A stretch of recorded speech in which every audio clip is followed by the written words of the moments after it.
os desafios do exercício do poder familiar. E eu volto a explicar. O que é o poder familiar? O poder familiar está citado na Lei Federal 8.069 de 1990. É uma lei federal. E é chamado, e aí agora eu vou identificar que lei é essa, é o tal do ECA, né? Estatuto da Criança e do Adolescente. E as pessoas têm várias críticas a essa lei. Eu tenho andado por aí pelo Brasil, eu já viajei em mais de 7 estados, mais de 35 cidades por aí, Santa Catarina, Rio Grande do Sul, Nordeste, Maranhão, a gente vai agora para Alagoas, porque eu entrei nessa militância na área de direitos de criança e adolescente. E quando eu entrei, eu também tinha todos esses mitos, toda essa crença de como estava o sistema brasileiro em relação a essa questão da lei para criança e para adolescente. E eu comecei a frequentar tudo que tinha, de palestra, de tudo, para entender como é que é esse negócio. Primeiro porque eu vejo vários equívocos, né? Equívocos tais como: existe um Estatuto da Criança e Adolescente na cabeça das pessoas, estava na minha cabeça também antigamente, anda por aí na boca das pessoas, mas que estatuto isso, que estatuto aquilo, que estatuto aquilo outro. E existe um estatuto escrito. Você pode pegar a lei. Está escrito para não falar bobagem. E quando a gente sabe o que está escrito, a gente se apropria e se empodera. A gente ganha poder. A sociedade, quando conhece aquilo que realmente é o seu direito, ela ganha esse estatuto, né? Esse poder familiar, que estão dizendo que o pai não pode mais exercer, que a mãe não tem mais esse poder. Agora a criança pode tudo e o pai não pode nada. Então eu vou fazer aqui algumas reflexões com você, de uma postura e de uma frase que está bem imposta para a sociedade, que diz assim: as crianças de hoje em dia, eu olho no olho de quem quiser, de qualquer autoridade, de um juiz, do Ministério Público, de qualquer pessoa que se diz entendida, para desafiar aquilo que realmente está escrito. As crianças de hoje em dia estão demais. As crianças de hoje em dia, elas estão muito levadas, né, para não usar outros termos que usam por aí, pejorativos, termos chulos, né? E eu quero fazer uma reflexão de como são os pais de hoje em dia e de como são os pais eram, né? Os pais de antigamente.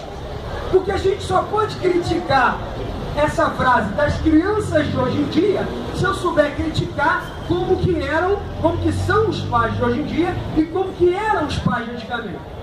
Primeiro, fazendo a devida reflexão que uma criança não nasce com 14 anos, nasce. Vocês já viram alguma criança nascer com 14 anos? Elas podem puxar alguma personalidade de serem mais agitadas ou menos agitadas, mais levadas ou menos levadas, hereditariamente dos pais, mas elas nascem o quê? Um bebezinho. E como o bebezinho vai sendo educado num seio de uma família. Às vezes essa família se dissolve porque o casal se separa, às vezes essa mãe faleceu no parto, essa criança é criada pelo avô e pela avó, mas ela vai ter um controle, porque alguém, por acaso, consegue não controlar uma criança de 1 ano de idade? Alguma criança de 1 ano de idade bate algum pai ou alguma mãe? Alguma criança de 2 anos de idade, ela xinga o pai e a mãe? Alguma criança de 1 ano de idade, 2, 3, 4, vamos subir esse negócio, de 3 anos de idade, se ela já verbaliza coisas ofensivas aos pais? Não. Então isso é uma construção ou do lado de fora da sociedade, porque muitas pessoas vão dizer, em casa ela não aprendeu isso.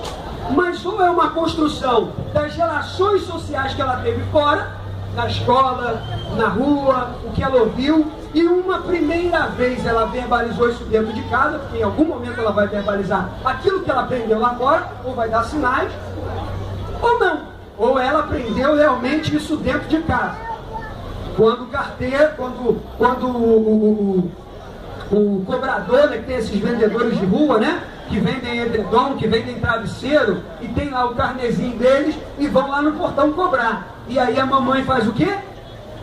Vai lá e fala para ele que eu não estou em casa. E aí eu estou ensinando essa criança a mentir. Se eu sei que a minha filha, o meu filho, o meu neto que eu crio porque os pais morreram, vão para a casa de alguém, e lá nessa casa de alguém há xingamentos, há comportamentos ofensivos, eu tenho que controlar esse fluxo, porque senão ela vai começar a ser educada diante daquele prisma. Ok? Eu estou trazendo uma reflexão, porque como é que eram os pais de antigamente? Quando um pai de antigamente dizia, você não vai sair, saía? Não. Eu gosto dessa plateia, desse jeito aqui, de pessoas experientes, de pessoas que viveram o tempo passado, porque é fácil de fazer a crítica e a contradição do modelo hoje empregado de educação. A televisão liga sozinha, uma criança de 6 anos compra um celular, então eu entendo o que está escrito no artigo 21 e 22 dessa lei que é tão criticada. Primeiro artigo 21 diz: o poder familiar será exercido pelo pai e pela mãe em igualdade de condições no que dispuser a legislação civil. Aí vai lá, aí vem o 20, vou ler o 22 só para sequência, depois eu falo do Código Civil. Aí, essa parte chata a gente já está passando, tá? Pera aí, rapidinho. Então, artigo 22. Aos pais incumbe o direito, o dever de educar, educação, alimentação e papapi, papapá. Ok? Ok. Artigo 1600. Todo mundo tem celular, internet na mão aí, se quiser contraditar o que eu estou vendo é na hora, pode fazer aí. É só digitar no Google ECA, clicar no link do Planalto e subir a barra de rolagem. Não tem dificuldade. E pode levantar e falar, você está mentindo. Tá bom? Então o artigo 1634 do Código Civil vai dizer o seguinte: aos pais compete quando a pessoa dos filhos menores permitir que casem, quando forem menores, não sei o que lá. E tem um ponto lá embaixo, no 7º, no 6º, que é muito interessante, que diz: exigir que lhes prestem respeito, o respeito e obediência e os serviços próprios da idade, em verdade, e de algo que eu não conheço, porque isso é mentira. Eu jogo sobre um papel, já estamos com tempo, né? Eu jogo sobre um papel a responsabilidade que é minha. A responsabilidade que é minha de dar limites, de dar controle. Isso não se tem como dar controle. Quando eu acho bonito uma criança xingar, ela xingou, que legal, ela falou, então eu estou sendo omisso naquilo que é meu dever e naquilo que é o meu papel. Então eu tenho pouco tempo, eu tenho que abrir para as perguntas de vocês. Eu fiz essa provocação, essa reflexão, que o exercício do poder familiar, esse desafio, essa crítica precisa ser feita. Como está sendo a atitude dos pais de hoje, o controle, o não é não. Quando eu disse não, vai jogar videogame final de semana inteiro. Esse não se torna assim em quantos minutos, quando começa a fazer pirraça, chorar, bater a cabeça na parede, pular? Quanto tempo demora para esse não virar assim? Uns 10 minutos, uns 20 minutos. Antigamente era assim? Não.